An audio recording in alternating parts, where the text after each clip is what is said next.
The Azimuth Saga, Part 7, The Ancient Weapon.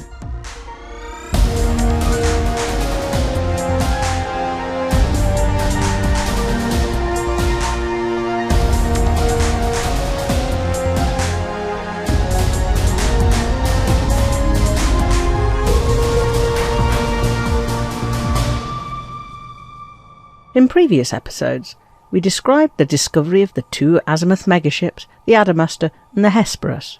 Both had been sent searching for alien technology 200 years ago. Both had met violent ends. The Aegis megaship Alexandria had much more recently vanished with a cargo of Guardian relics. And we also published 3 videos describing the unlocking of Hyford's cache and the discovery of Project Seraph, a seemingly unrelated initiative to allow human control of Thargoid scout spaceships. Now, though, we come to the core of the Azimuth Saga, the discovery of an ancient weapon and how Salvation developed it into the Proteus Wave. In June 3307, 2 months after the wrecked Hesperus was discovered, the ship belonging to the Azimuth employees who had escaped the Pharma-Sapien ambush was eventually located in Trapezium Sector YU-X C1-2 on Planet 1A. 2 logs recorded by Lieutenant Kelemen found near their ancient anaconda, Proteus, describe what Azimuth was really trying to achieve. This is Lieutenant Hugo Kelemen. I was Deputy Security Chief aboard the Hesperus, working for Azimuth Biochemicals. I've decided to resume my reports, even though the chances of us being rescued seem to be shrinking every day. After Pharma-Sapien's sleeper agents took control, I managed to get some of the science team off-ship using the Proteus. For the record, Private Adriana Velasco performed her duties exceptionally, and her family should be informed of her bravery. We only escaped thanks to her. I just hope she found her own way home. I wanted to set a course for an inhabited system, but Dr. Farrell insisted on investigating readings sent back by one of Azimuth's deep space probes. She believed that Pharma-Sapien would focus on all the probes that they'd sent into the California Nebula, but that we might find something interesting in the opposite direction. Well, she was dead right about that.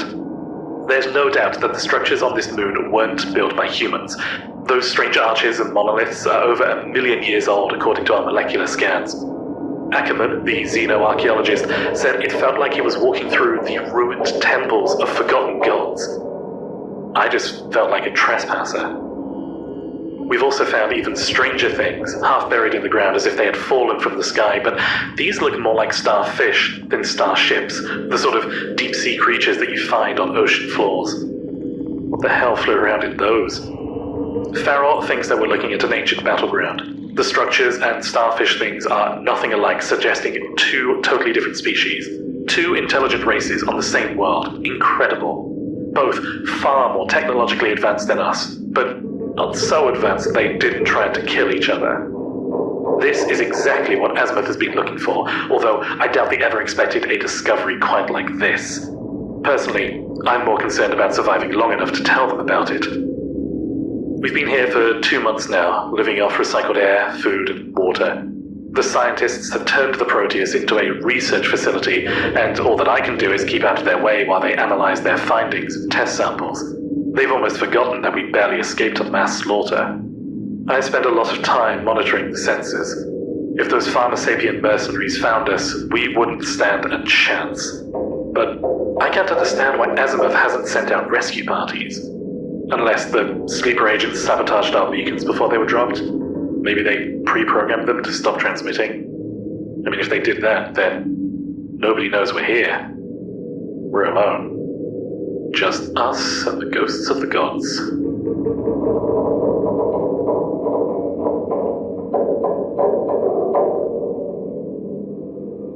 By luck or judgment, the Azimuth scientists had stumbled across what is still the only known planet with evidence of an ancient battle between the Thargoids and the Guardians.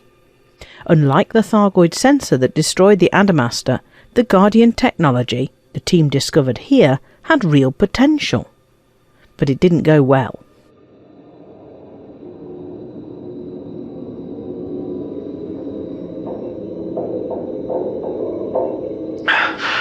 This is Kelemen.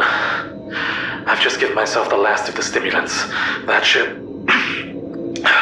keep me going long enough to record this. To tell Azimuth how we died.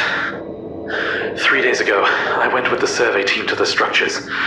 Ackerman and Zhao had brought something to life. I saw this pillar rise up from the ground with a large crystal inside, blazing a brilliant light. After 1 million years, their machinery was still functioning. They fired up some kind of high-energy particle accelerator which shocked the crystal from its moorings. This didn't feel like archaeology to me, more like grave robbing. I should have known that there would be defenses, but the hover drones caught us by surprise. It vaporized Ackerman along with 3 others. I managed to destroy it eventually, but there were more of them gliding around the structures, and we got out fast. I offered to take the crystal back, thinking that the drones might come looking for it, but Dr. Farrell had already had her experiments ready to go. Weapons experiments. She told me that this was always the priority for both the Adamastor and the Hesperus. Locate non-human technology that could be developed for the military market. Azimuth wants to be the first corporation selling alien weaponry, which will make them much bigger than Sirius. That's all they care about. That's who I've been working for all these years. No better than Pharma Sapien after all. A few hours ago, I was awoken by this intense blue flash.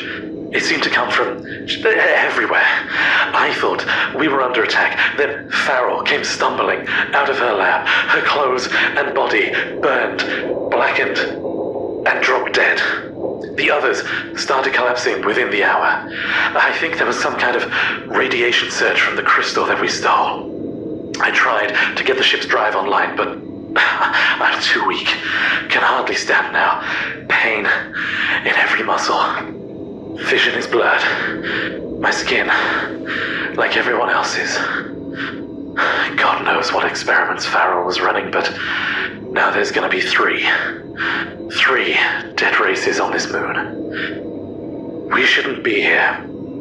Humans don't belong. If Azimuth finds us, please, don't find us.